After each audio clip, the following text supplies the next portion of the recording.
Dr. Brian Haas, the National Medical Director for Ascend Hospice, as well as the founder of Hospice Intelligence. If you're watching this, you probably just finished another shift where you squeezed patient visits between mountains of documentation.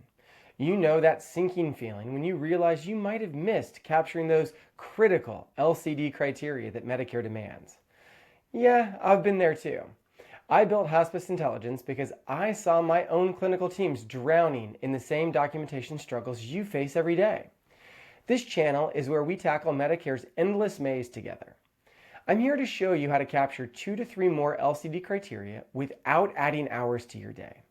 Because your time belongs with patients, not buried in paperwork. Let's make compliance work for you, not against you. First, let's talk about why this matters right now.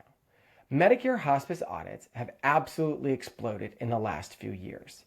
The Office of the Inspector General recently reviewed hospice claims across the country. And here's the shocking part.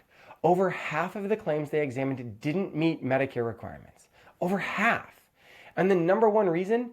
Insufficient clinical documentation. Now, you might be thinking, we document everything. We're constantly charting. And I believe you. But here's the problem. Documentation volume doesn't equal documentation quality.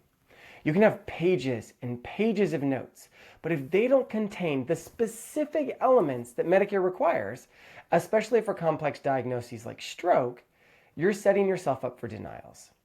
Stroke patients are particularly vulnerable to audit scrutiny for 3 main reasons. First, unlike rapidly progressive diseases like pancreatic cancer, stroke patients have variable disease trajectories.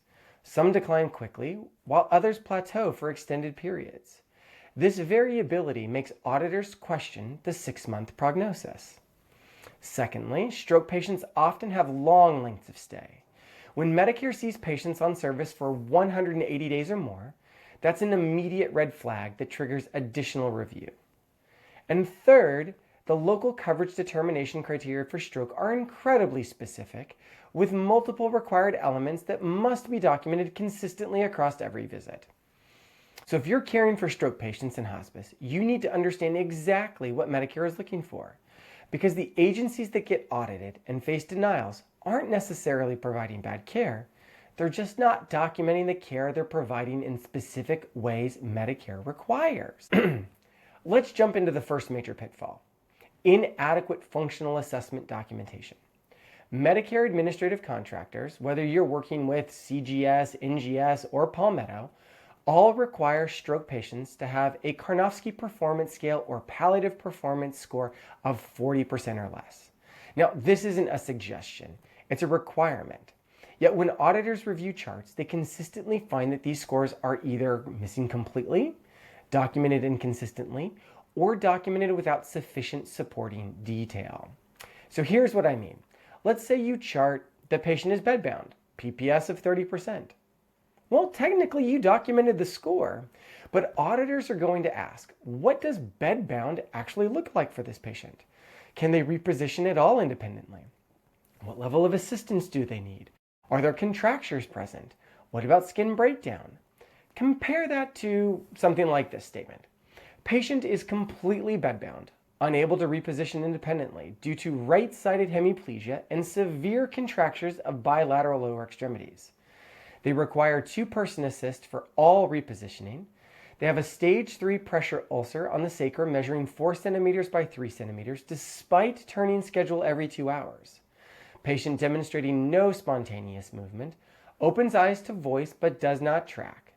Requires total assistance with all ADLs including feeding, hygiene, and toileting. PPS is assessed at 30%. Do you see the difference? The second example paints a complete clinical picture that justifies that PPS score. It's not just a number, it's a detailed snapshot of the patient's functional status that would be nearly impossible for an auditor to challenge. So here's your action step. Every visit note should include observable, but yet specific details about what you're seeing. Don't just check boxes or assign a score. Describe what the patient can and cannot do, what assistance they require, and how this compares to previous visits. So let's move on to pitfall number 2. which is missing or vague nutritional status documentation. The LCD criteria for stroke patients specifically require evidence of poor nutrition and hydration status. This is one of the key indicators that separate a chronic stroke patient from a terminal stroke patient. But here's what I see pretty frequently in chart reviews. Patient is tolerating diet poorly. Decreased appetite noted. Family reports not eating much. These statements are inadequate for audit defense. Medicare expects quantifiable data. They want to see actual weights with dates. They want to see trends over time. They want to see body mass index calculations. They want mid-arm circumference measurements. If you're doing calorie counts, document them. And then when it comes to dysphagia, which is one of the specific LCD criteria, you need to go way beyond patient has difficulty swallowing. You need to document, has the patient had a swallowing evaluation? What were the results? What diet modifications have been tried? Are they on thickened liquids, pureed diet, mechanical soft? Are aspiration events occurring? How many? What interventions has speech therapy recommended? Most importantly, you need to document the decision-making process. If the patient or family has declined artificial nutrition and hydration, that needs to be clearly documented with the date of the discussion, who was present, what information was provided, and their informed decision. This is crucial because Medicare needs to see that the dysphagia is severe enough to prevent adequate intake to sustain life, and the patient is choosing comfort care over life-prolonging interventions. So here's a documentation tip. Create a nutrition and hydration section in your assessment that you complete at every visit. Include current weight compared to previous weight, percentage of meals consumed, any episodes of coughing or choking, current diet consistency, and family observations about intake. This consistent documentation builds the longitudinal picture auditors need to see. Now, the third pitfall is failure to document the stroke severity and type according to the LCD standards. This is a big one that a lot of agencies miss. The LCD guidelines are very specific about what type of stroke findings support a terminal prognosis. For hemorrhagic strokes, Medicare is looking for documentation of large volume hemorrhages, ventricular extension of hemorrhages, large surface area involvement, midline shifts, or obstructive hydrocephalus without shunt placement. For ischemic or embolic strokes, they're looking for evidence of large areas of brain function loss affecting both sides of the brain, cortical and subcortical infarcts, basilar artery occlusion, or bilateral vertebral artery occlusion. Now, here's the problem. This information is typically found in hospital records from when the stroke actually occurred. This is often in CT reports, MRI reports, or neurology recommendations. But many hospice agencies either never obtain these records or they obtain them but never reference them in ongoing documentation. If you're admitting someone 3 months after the stroke, you absolutely need those hospital records, and your admission assessment should specifically reference the imaging findings. The patient experienced a massive left hemispheric CVA on March 15th with imaging revealing extensive infarct involving the left frontal, temporal, and parietal lobes with midline shift, per hospital CT report obtained and reviewed. For patients who had a stroke years ago and you are now entering the terminal phase, you need a different approach. You need to meticulously document the progression over the past 12 months. What new complications have developed? Have they had recurrent strokes, progressive neurologic decline, development of secondary conditions? Your documentation should tell the story of how this patient has transitioned from chronic stroke with stable deficits to terminal stroke with progressive decline and life-limiting complications. Without this narrative arc, auditors will assume the patient is chronically stable and subsequently deny the claim. All right, pitfall number 4, incomplete documentation of comorbidities and secondary conditions. This is where you really demonstrate your clinical thinking and justification why this particular patient has a 6-month prognosis. Medicare understands that it's rarely the stroke alone that makes someone terminally ill. It's the stroke plus all the complications and comorbid conditions working together. But here's where I see agencies have a problem. They list in the chart that includes things like COPD, diabetes, heart failure, chronic kidney disease. But they're simply just listed. There's no explanation of how these conditions interact with the stroke or impact the prognosis. So let me give you an example of the right way to do this. So instead of just listing stroke, COPD, your documentation should explain patient has severe COPD with an FEV1 less than 30% predicted, significantly increasing the risk of respiratory complications. Combined with dysphagia from CVA, the patient has experienced 3 episodes of aspiration pneumonia in the past 4 months, requiring antibiotic treatment. Most recent episode 2 weeks ago with incomplete resolution despite 10 days of antibiotics. Persistent oxygen requirement, now 4 liters via nasal cannula at rest, up from 2 liters 3 months ago.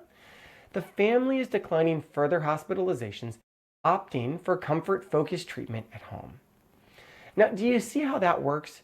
You're connecting the dots between the stroke, the comorbidity, and the progressive decline. You're showing why these conditions together create a terminal prognosis. Secondary conditions are equally important. These are complications caused directly by the stroke. Recurrent UTIs from neurogenic bladder, pressure ulcers from immobility, contractures limiting function, recurrent aspiration from dysphagia.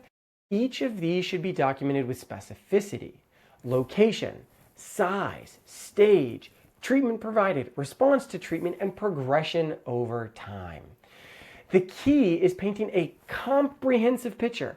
This isn't just someone who had a stroke. This is someone whose stroke has led to multiple life-limiting complications that are progressively worsening despite appropriate interventions. The 5th pitfall is generic or copy and pasted physician narratives. Yes, I am speaking to my fellow physicians now. The physician narrative in the certification of terminal illness is arguably the single most important document for audit defense. It's where the physician explains their clinical reasoning for why they believe this patient has 6 months or less to live. Medicare explicitly requires that this narrative be individualized, include specific clinical details, and cannot contain checkbox language or standardized text. Now, what do auditors still find? The exact same narrative language across multiple patients, bullet points instead of narrative format, generic statements like patient meets LCD criteria for stroke with no actual clinical details, or worst of all, copy and pasted text from the previous certification with no updates to reflect the patient's current status, or they copy and paste from the nurse's note. An effective physician narrative includes several key elements. First, it should include comparative data showing decline over time. The patient's weight has decreased from 145 pounds at admission 3 months ago to the current weight of 128 pounds, representing a 12% weight loss despite the family's efforts to encourage intake. Second, it should include specific objective measurements, vital signs, laboratory data if available, functional assessment scores, and how these have changed. Thirdly, it should document medical complications within the previous 12 months. And finally, it should connect all of these elements into a cohesive explanation of why the patient has a terminal prognosis. The physician narrative needs to tell a story. It should make it obvious to anyone reading it, including an auditor who's never met the patient, why this person is appropriate for hospice care. If your narratives could apply to any stroke patient, they're not individualized enough. So now you understand the 5 major pitfalls. But here's the critical question. When do you discover these documentation problems? For most agencies, it's when they receive an audit notification letter. At that point, you're in defensive mode. You're scrambling to gather records, you're trying to write appeal letters, you're potentially facing hundreds of thousands of dollars in recoupment demands. That's the traditional approach. Retrospective chart review, finding problems after the fact, and hoping you can defend your documentation in an appeal. But there's a better way. What if you could identify documentation gaps in real time? Well, the nurse is actually writing the note. What if the system could alert you immediately that the functional assessment is missing required details, or the nutritional status lacks quantifiable data, or the comorbidities aren't connected to the terminal prognosis? That's exactly what real-time documentation auditing does. That's what we do at Hospice Intelligence. Instead of discovering problems months later during an audit, you catch them immediately and fix them before the visit note is ever finalized. The nurse gets instant feedback. This stroke patient needs PPS documentation or add specific dysphagia details, including aspiration events and diet modifications. This approach transforms compliance from a reactive scramble to a proactive component of a daily workflow. Nurses get ongoing education specific to their patient population. Physicians receive prompts for individualized narratives with comprehensive clinical details. And leadership can gain visibility into documentation quality across the entire organization before auditors ever request medical records. Think about that impact on your agency. No more surprise audit denials. No more expensive appeals that may or may not succeed. No more staff stress from having to recreate clinical details months after the visit. And most importantly, no interruptions to patient care because of regulatory action. The hospices that are thriving despite increased audit scrutiny aren't the ones with the biggest compliance departments. They're the ones using technology to embed compliance into clinical workflows, catching errors at the point of creation rather than discovering them during retrospective review. So let's wrap this up. Medicare audits aren't going away. With hospice expenditures growing by $1 billion annually, regulatory scrutiny is only going to intensify. Stroke patients with their complex documentation requirements and variable disease courses will continue to be a high priority audit target.